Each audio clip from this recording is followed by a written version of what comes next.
Hello everyone, তোমালোকক স্বাগতম জনাইছো মোৰ এই ইউটিউব চেনেলটোলৈ।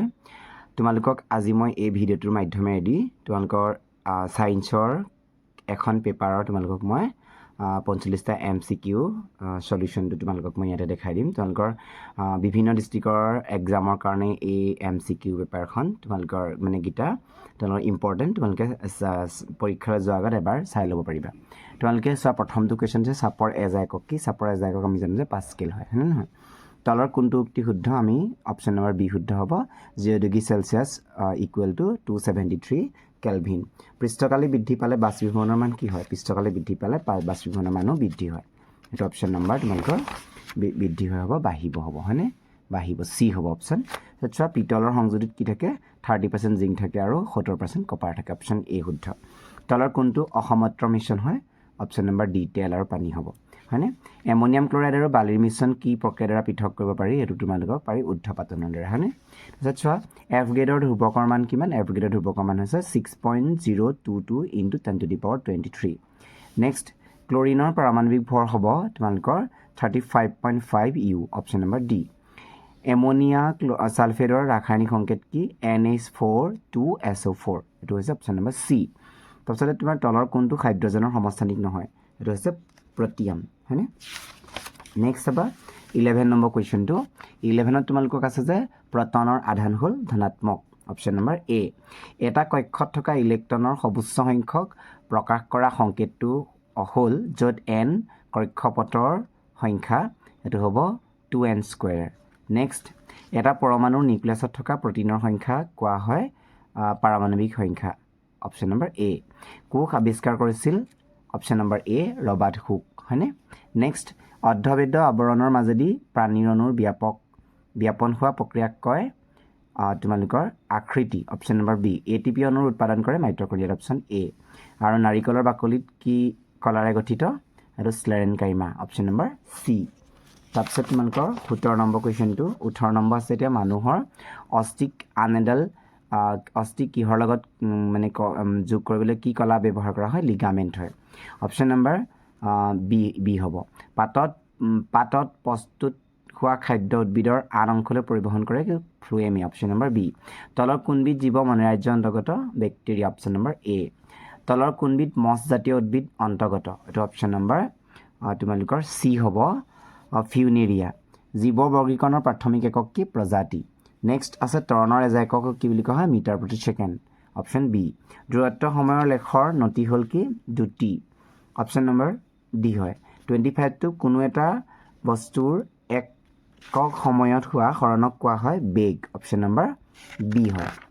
নেক্সট আছে তোমালোকৰ ভৰবেগৰ এজাকক কি? এইটো হৈছে তোমাৰ কিলোগ্ৰাম মিটাৰ প্ৰতি ছেকেণ্ড। গতিশীল বস্তুৰ জড়তা নিৰ্ভৰ কৰে কাৰ ওপৰত? বস্তুটোৰ ভৰৰ ওপৰত। Option number B.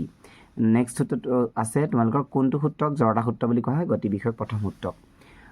তাৰপিছত তোমালোকৰ 29ত আছে যে পৃথিৱীৰ কেন্দ্ৰত মধ্যাকৰ্ষণিক ত্বৰণৰ মান কিমান হয়? 0 হয়। অপশ্যন নম্বৰ এ। মধ্যাকৰ্ষণৰ বিচনী সূত্ৰটোৰ গাণিতিক প্ৰকাশ হৈছে F=G(m(m)/d²। অপশ্যন নম্বৰ চি হয়। তাৰপিছতে তোমালোকৰ চন্দ্ৰপৃষ্ঠত বস্তুৰ ওজন কি হয়? 1/3 অংশ হয়, 1/4, 1/5, 1/6। Option number D 1/6। ইয়াত মানে তোমালোকৰ অপশ্যন চি টু ডিটো ইটো পিঠিত আছিলে, মই ইয়াত লিখি লৈছোঁ তোমালোকৰ। নেক্সট আছে তোমালোকৰ ক্ষমতাৰ এজাকক কি হয়? ৱাট হয়। নেক্সট আছে যদি m ভৰৰ বস্তু এটাৰ বেগ v হয় তেন্তে গতি শক্তি কিমান হ'ব? ½ mv² হ'ব, হয়নে? নেক্সট আছে তলৰ কোনটো উক্তি শুদ্ধ? স্থিতিশক্তি প্লাছ গতিশক্তি ইকুৱেল টু যান্ত্ৰিক শক্তি। Option number B.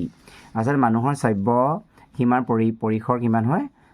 20 হাৰ্টছৰ পৰা 20,000 হাৰ্টজলৈকে। নেক্সট তলৰ কোনটো উক্তি শুদ্ধ? দ্ৰুতি ইকুৱেল টু তৰংগ দৈৰ্ঘ্য ইনটু কম্পনাংক।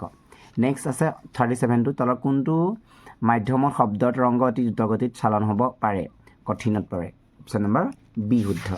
নেক্সট আছে তোমালোকৰ তলৰ কোনটো ক্ৰনিক ৰোগ হয়? গুড বেমাৰ। Option number C. তলৰ কোনটোৰ অভাৱত ৰক্তহীনতা হয়? আইৰণৰ অভাৱত হয়। Option number D. তলৰ কোনটো ভাইৰাছজনিত ৰোগ? COVID-19ও হয়, H2 হয় আৰু ইবোলাও হয়। গতিকে অল অফ দ্য এবভ হয়। তলৰ কোনটো প্ৰাণীকোষৰ অংশ নহয়? প্লাষ্টিকটো নহয়, হয়নে? নেক্সট আছে তোমালোকৰ হাইড্ৰজেনৰ পৰমাণুৰ ব্যাসাৰ্ধ কিমান? 10⁻−10 m। অজনৰ ৰাসায়নিক সংকেত কি? O3। তলৰ সেউজগৃহ গেছ কোনটো হয়? CO2 মানে কাৰ্বন ডাই অক্সাইড। বায়ুমণ্ডলৰ কোন কেইবিধ গেছে এচিড বৰষুণ সৃষ্টি কৰে ছালফাৰ ডাইঅক্সাইড আৰু নাইট্ৰজেন ডাইঅক্সাইডে কৰে এইটো হ'ল তোমালোকৰ এখন পেপাৰ নেক্সট তোমালোকৰ আৰু এখন পেপাৰৰ 20টা MCQ আছে তোমালোকক সেইকেইটা দেখাই আছোঁ তোমালোকক চাই লোৱা ইয়াত আছে তোমাৰ 100 ডিগ্ৰী উচ্চতাত পানী কি অৱস্থাত পোৱা যায় এইটো পোৱা যায় তৰল আৰু বাষ্প অৱস্থাত পোৱা যায় নেক্সট আছে তোমালোকৰ এইটো এমনিয়া ক্লৰাইড আৰু বালিৰ মিশ্ৰণ কেনেদৰে পৃথক কৰিব পাৰি ঊৰ্ধ্বপাতন প্ৰক্ৰিয়াৰ পাৰি পানী ভৰ হিচাপত অক্সিজেন আৰু হাইড্ৰজেনৰ অনুপাত হ'ল 8:1 ৰাদাৰফৰ্ডৰ আলফা কণা বিচৰণ পৰীক্ষাত তলৰ কোনটো আৱিষ্কাৰ হৈছিল এইটো আৱিষ্কাৰ হৈছিল কোক কেন্দ্ৰ অপশ্যন নম্বৰ চি শুদ্ধ নেক্সট আছে প্ৰটিন সংশ্লেষণৰ স্থান হ'ল কি ৰাইবজমত হ'ব অপশ্যন ডি তাৰপিছত তলৰ কোনবিধ কলাৰ উপস্থিতিৰ বাবে উদ্ভিদ এডাল সহজে ভাগি নাযায় কলেন কাইমা option number A option A শুদ্ধ নেক্সট আছে তোমালোকৰ তলৰ দিয়া কোনটো কণ্টকশ্ৰমী পানীৰ উদাহৰণ হয় অপশ্যন নম্বৰ বি টৰামাছ মছ তলৰ কোনটোৰ অন্তৰ্গত অপশ্যন নম্বৰ ডি হয় ফাইটা অপশ্যন তাৰপিছত আছে 9 কোনো এটা বস্তুৱে প্ৰতি একক সময়ত অতিক্ৰম কৰা দূৰত্বক কোৱা হয় দুটি নেক্সট আছে তোমালোকৰ ক্লিয়ন হ'ল প্ৰটন আৰু নিউটন অপশ্যন নম্বৰ বি গতিশীল বস্তু জড়তা নিৰ্ভৰ কৰে কাৰ ওপৰত বস্তুটোৰ ভৰৰ ওপৰত অপশ্যন নম্বৰ বি তাৰপিছতে তোমালোকৰ 5N বলে 20 কেজি ভৰৰ বস্তু এটাৰ ওপৰত ক্ৰিয়া কৰিলে বস্তুটোৰ ত্বৰণ মিটাৰ প্ৰতি ছেকেণ্ডত কি হ'ব 0.25 হ'ব নেক্সট আছে তোমালোকৰ জিৰ গ্ৰহণযোগ্য মান হ'ব option A 6.10⁻10 nm square into kg square এইটোৰ লগত এইটো হ'ব চিটো হ'ব কিন্তু কাৰণে আমি তাৰ লগত মানে আৰু এটা 10 যদি পূৰণ কৰি দিওঁ 10টা যদি হেৰি কৰি দিলে তেতিয়া আমাৰ কি হৈ যাব 67.10⁻10 হৈ যাব গতিকে আমাৰ অপশ্যন নম্বৰ চিটো শুদ্ধ গতিকে এ আৰু চি দুইটাই শুদ্ধ হ'ব উদ্ভিদত ফ্লোএমে তলৰ কোনটো কাৰ্য কৰে সেইটো হ'ব